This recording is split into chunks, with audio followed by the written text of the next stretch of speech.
আরামবাগে তৃণমূলের party office থেকে উদ্ধার বোমা।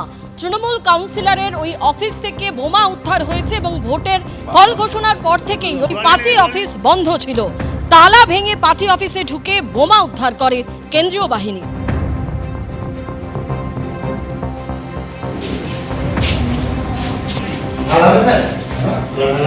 এই সেই অফিস, তৃণমূলের পার্টি অফিস, স্থানীয় তৃণমূল কাউন্সিলর সঞ্জয় ঘড়ুইয়ের পার্টি অফিস, যেখান থেকে বোমা উদ্ধার করা হয়েছে। বোমা উদ্ধার করেছে কেন্দ্রীয় বাহিনী। ভোটের ফল ঘোষণার পর থেকেই এই পার্টি অফিসে তালা লাগানো ছিল।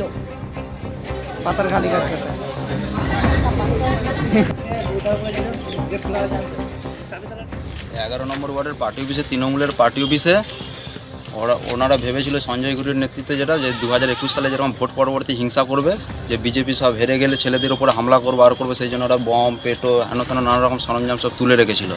সেইগুলোই পুলিশ এসে সব বার করলো, তদন্ত করলো। আর পার্টি অফিস তালা মারা ছিল দিয়ে তারপরে পুলিশ এসে তালা ছুটিয়ে ভিতরে ঢুকে তারপরে দিয়ে বার করে নিয়েছে।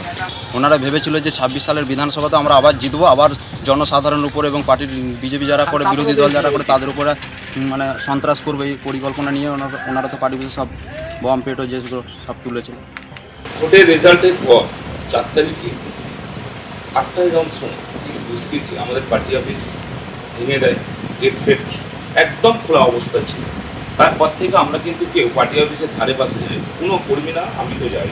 এবার খোলা অবস্থায় কে কী রেখে গেছে, কে চক্রান্ত করছে, আমরা এরকম ধরনের নোংরামি রাজনীতি আমি কোনোদিন করিনি আর করবো।